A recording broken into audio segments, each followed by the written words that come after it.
তিন তক্তারি নৌকা কানি মাঝখানে তার ছোয়া। প্রতিটি মাঠে চলছে ধান কাটা উৎসব। বাতাসে দোল খাওয়া পাকা ধান জানান দিচ্ছে নতুন সম্ভাবনার। ওকুলা বাসাইয়া মাঝি আমার বাঙ্গানাও রে মাঝি বায়া যাও রে।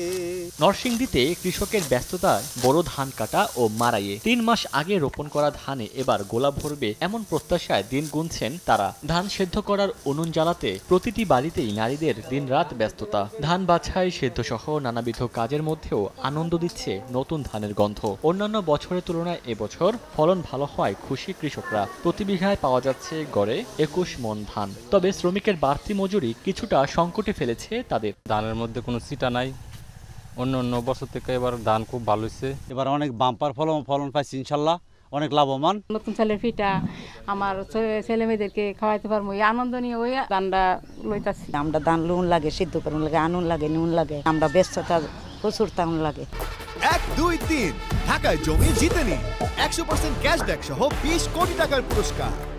কৃষি বিভাগ বলছে এবছর জেলায় লক্ষ্যমাত্রার চেয়ে ৩২ হেক্টর বেশি জমিতে ধান আবাদ হয়েছে। মোট আবাদের পরিমাণ ৫৬,৫৪২ হেক্টর। প্রতিমণ ধানের দাম ধরা হয়েছে ১,২৮০ টাকা দরে। বড় ধান বর্তমানে তাপমাত্রা বেশি হওয়াতে একটি সমস্যা হতে পারে, সেটি হচ্ছে যে হিট স্ট্রোকের কারণে অনেক সময় চিটা হতে পারে। সেই জন্য আমরা আমাদের কৃষক ভাইদেরকে আগাম সতর্কতামূলক ব্যবস্থা নেওয়ার জন্য পরামর্শ দিচ্ছি। চলতি বছর ৬ উপজেলায় প্রায় ৮৯ লাখ মণ ধান উৎপাদন হয়েছে। এছাড়া গত ৫ বছরে জেলায় বড় আবাদ বেড়েছে ২.২২%।